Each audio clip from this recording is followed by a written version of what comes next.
السلام علیکم ورحمۃ اللہ وبرکاتہ۔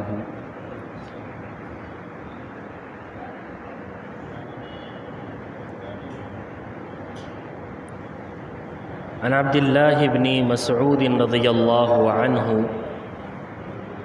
قال قال رسول اللہ صلی اللہ علیہ وسلم من نصر قومه على غیر الحق فهو كالبعير الذي ردي فهو ينزع بذنبه، رواہ ابو داود۔ تمام تعریفات، تسبیحات، تمجیدات اور کل ستائج اللہ وحدہ لا شریک لہ کے لیے ہیں، اور ساتھ ہی محمد الرسول اللہ صلی اللہ علیہ وسلم پر بے شمار درود و سلام ہو، صلی اللہ علیہ وعلی آلہ وصحبہ وسلم تسلیما کثیرا۔ کل کی مجلس میں ہم نے ظلم سے متعلق بات کی تھی، اور آخری بات ہماری یہ تھی کہ جو شخص ظالم کے ظلم پر اس کا ساتھ دیتا ہے، ظالم کے ساتھ مدد کرتا ہے، تو اس شخص کے بارے میں اللہ کے رسول صلی اللہ علیہ وسلم نے کیا فرمایا؟ تو اس حوالے سے 3 سے 4 حدیثیں آپ کے سامنے ذکر کروں گا۔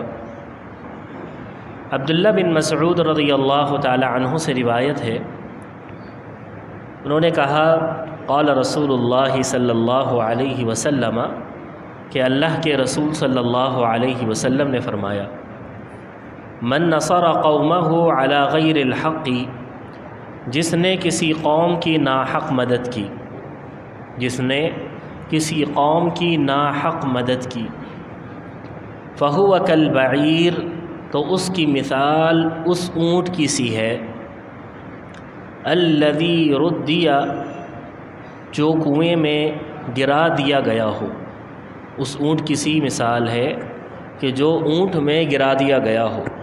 یہاں پر اونٹ سے تشبیہ دی جا رہی ہے جہنم کو، یہاں پر اونٹ سے تشبیہ دی جا رہی ہے جہنم کو، کہ گویا کہ وہ اس جہنمی کی طرح ہے جو جہنم میں گرا دیا گیا ہو۔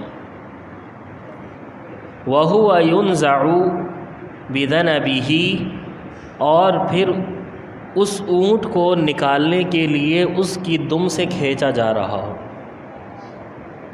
ظاہری سی بات ہے، اونٹ کو دم سے کھینچ کر نہیں نکالا جا سکتا، تو اسی طرح جہنمی کو جب کھینچ کر نکالا جائے گا تو وہ نہیں نکل پائے گا۔ تو یہ اس شخص کا حال ہے جو ناحق کسی کی مدد کرتا ہے مظلوم پر، ظالم کی مدد کرتا ہے اس کے ظلم پر، تو اس شخص کی مثال اللہ کے رسول صلی اللہ علیہ وسلم نے اس طرح دی ہے۔ اور ایک روایت میں باقاعدہ لفظ ظلم بھی موجود ہے کہ اللہ کے رسول صلی اللہ علیہ وسلم نے فرمایا من اعان قومہ علی ظلم، کہ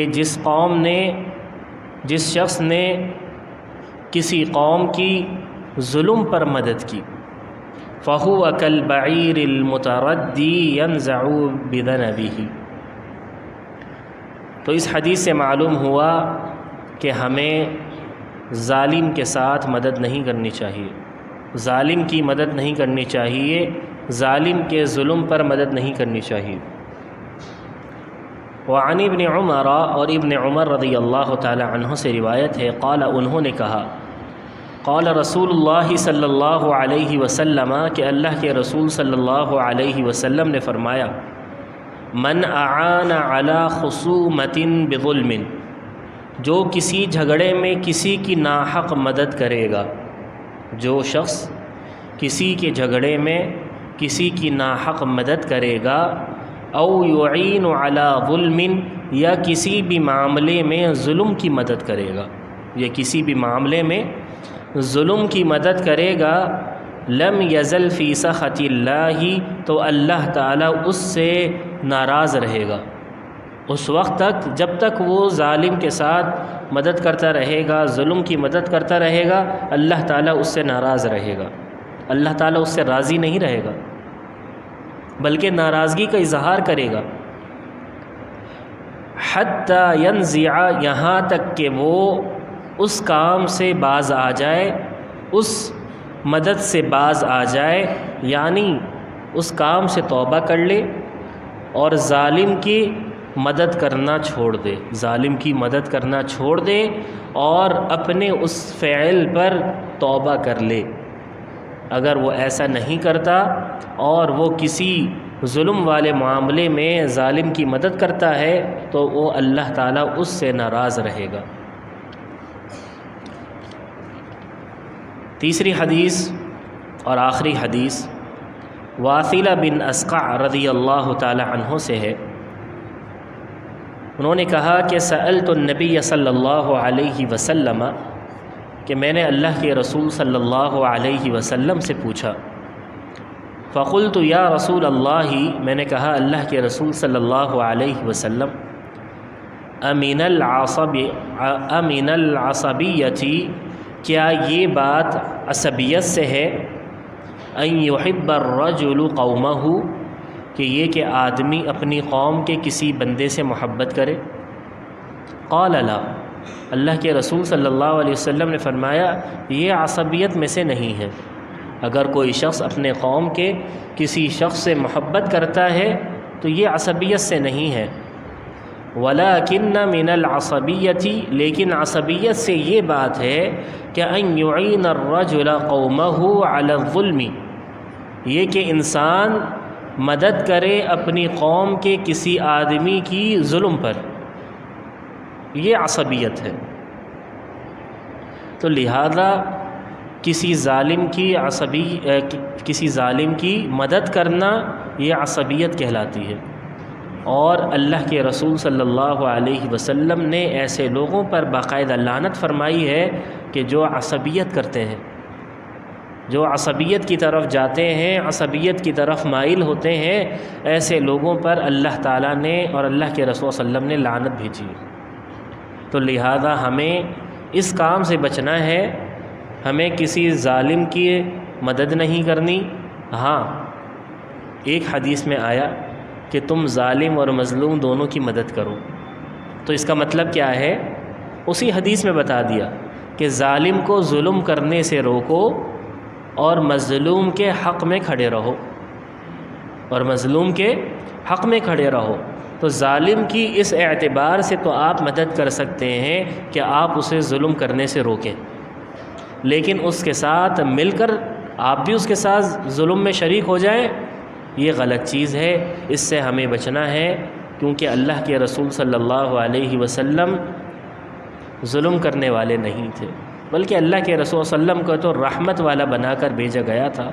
تو ہمیں بھی چاہیے کہ ہم نرمی کا معاملہ رکھیں، کسی پر ظلم و زیادتی نہ کریں۔ اللہ تعالیٰ سے دعا ہے کہ اللہ تعالیٰ ہمیں صحیح معنوں میں قرآن اور حدیث کے مطابق عمل کرنے کی توفیق عطا فرمائے۔ انشاءاللہ اگلے ہفتے ہم صبر اور غصہ پی جانا یعنی قضم، ان دو چیزوں کے بارے میں بات کریں گے انشاءاللہ۔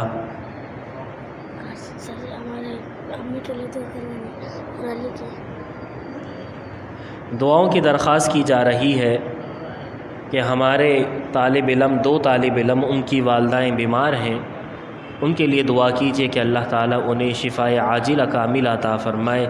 اسی طرح حضرت الامام صاحب کے لیے خصوصی دعا کیجیے کہ اللہ تعالیٰ انہیں بھی شفاء عاجلہ کاملہ عطا فرمائے۔ یا رب لک الحمد کما ینبغی لجلال وجہک وعظیم سلطانک، اللہم صلی علی محمد وعلی آل محمد کما صلیت علی ابراہیم وعلی آل ابراہیم انک حمید مجید، اللہم بارک علی محمد وعلی آل محمد کما بارکت علی ابراہیم وعلی آل ابراہیم انک حمید مجید۔ اللهم ربنا آتنا في الدنيا حسنة وفي الآخرة حسنة وقنا عذاب النار، اللهم أحسن عاقبتنا في الأمور كلها وأجرنا من خزي الدنيا وعذاب الآخرة، اللهم رب الناس اذهب الباس واشف انت الشافي لا شفاء الا شفاؤك شفاء لا يغادر سقما. اسال الله العظيم رب العرش العظيم ان يشفي امامنا.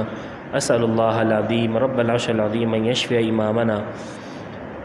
اسال الله العظيم رب العرش العظيم ان يشفينا. اللهم اشفني واشف مرضانا ومرضى المسلمين. رب ارحمهما كما ربياني صغيرا. رب ارحمهما كما ربياني صغيرا. رب ارحمهما كما ربياني صغيرا.